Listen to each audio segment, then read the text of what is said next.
Pesona si Gadis Desa, episode 62, dengan judul Keresahan Hati. Selamat mendengarkan. Nita, apakah perlu membuat syukuran atas kemenangan putri kita? Tanya Luyan dengan begitu semangat setelah mendengar kabar kalau putri tengahnya berhasil memenangkan kompetisi. Entahlah Luyan.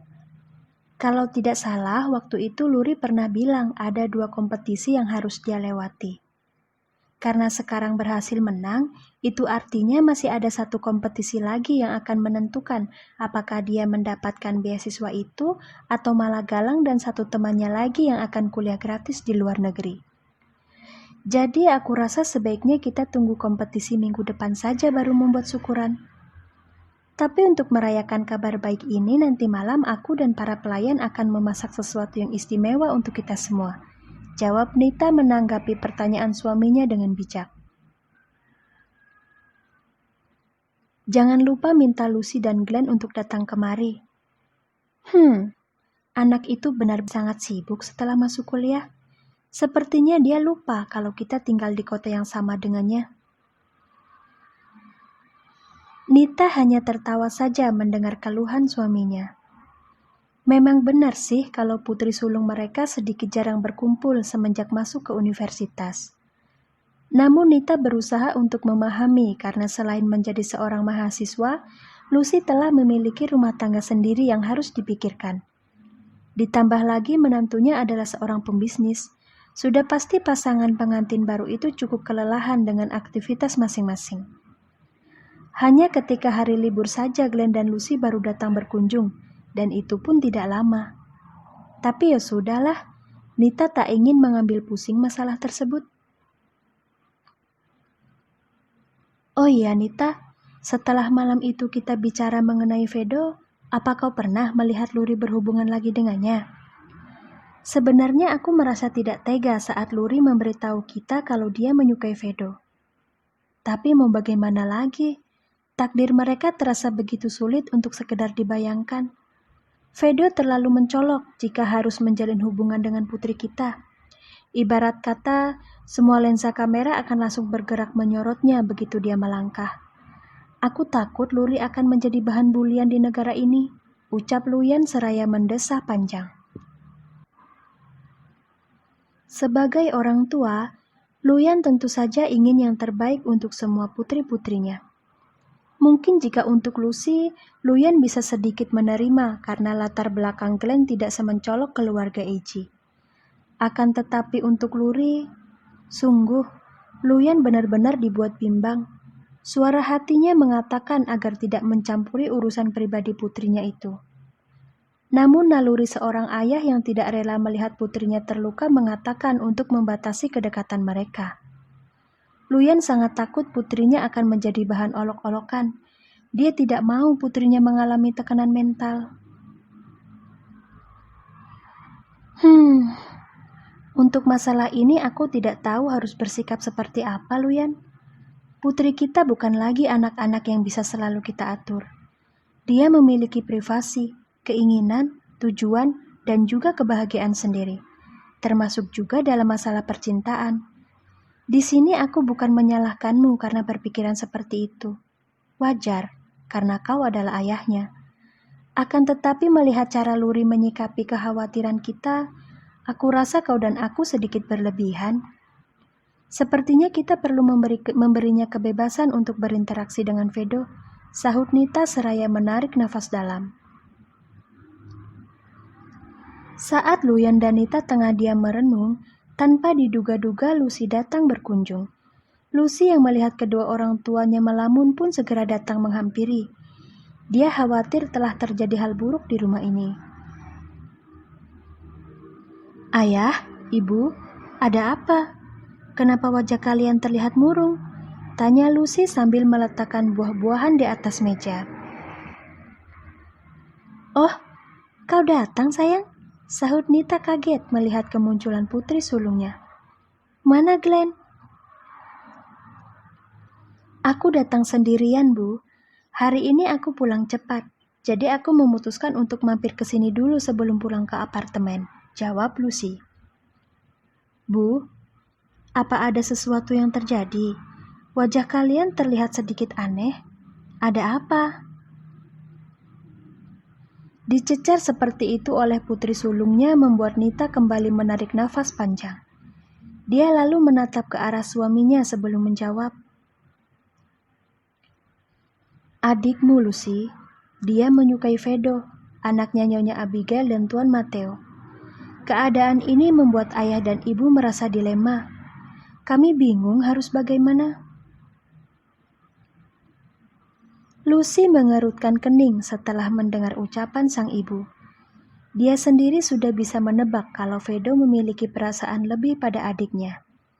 Sebenarnya Lucy tidak merasa ada yang salah kalau Vedo dan Luri menjalin hubungan.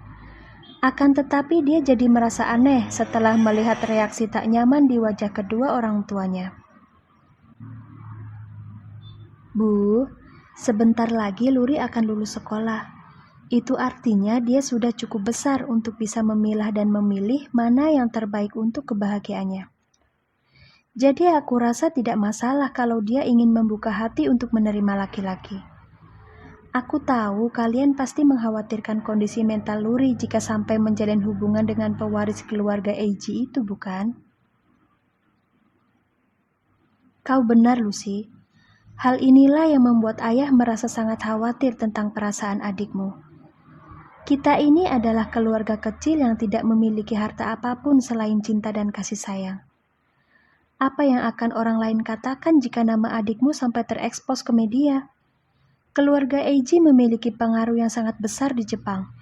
Ayah takut adikmu tidak kuat menahan tekanan sosial yang kemungkinan besar akan diterimanya jika tetap ingin bersama Vedo.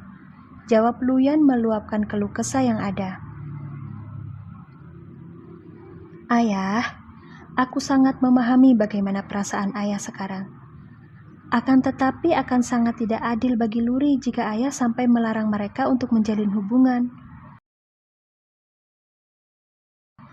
Di luar nama besar keluarga Eiji, Vedo hanyalah pria biasa yang berhak memperjuangkan perasaannya.